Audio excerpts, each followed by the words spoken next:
Here's the former president. And I'm just saying, you know, if I were Osama Bin Laden, he's a very smart guy. I spent a lot of time thinking about him. And I nearly got him once. I nearly got him. And I could have killed him, but I would have had to destroy a little town called Kandahar in Afghanistan and kill 300 innocent women and children. And then I would have been no better than him. And so I didn't do it.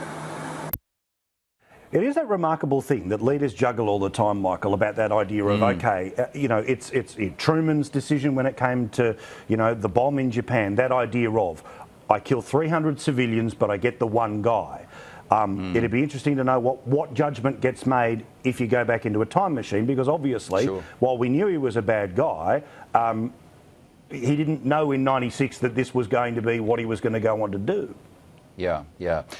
Well, look, you're absolutely right. And, of course, Clinton has another black mark against his name, which was what happened in Rwanda. And he says in his diaries, in his autobiography, that he should have intervened in Rwanda and he didn't, and there was a massive slaughter that took place there and the Americans did nothing. And this is the great quandary for America. When do they intervene as the world's policeman and when do they not? Should they intervene in Iraq? Should they intervene in Syria?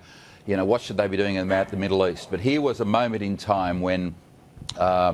fortuitous, you know, terribly for the world, this man, Bin Laden, was allowed to continue with his terrorist activities. Clinton was made aware of where Bin Laden was on a... He doesn't give us the date in that tape, as you'll hear. He doesn't mention the date, but he's obviously told by the CIA or American Special Forces, Bin Laden is in Kandahar, Mr. President. Do you want us to take him out? Clinton says, no, because I have to kill...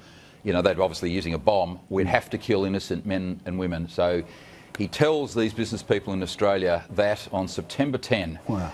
And, of course, in the days after that, Paul, everyone's ringing each other saying, my God, did you remember what he said at the meeting, that he could have killed Bin Laden and he didn't?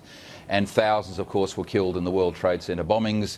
And, of course, the world changed. The world changed. And, of course, we've never been the same since, whether it's airport security, whether it's planes not flying over countries that are at war. The world has never been the same since September 11, 2001. And there's President Clinton admitting just a few hours before it happened that he could have taken out Bin Laden but decided not to. So it was an extraordinary thing for the President to say. And don't forget, by that stage, he'd only been out of office for 10 months. He left office in early 2001, so his remarks were very, very current. And what's very definite is that I'm pretty sure that he's dropped that part of the anecdotes and the after-dinner speaking circuit in the past couple of years. Best not to talk about it, methinks.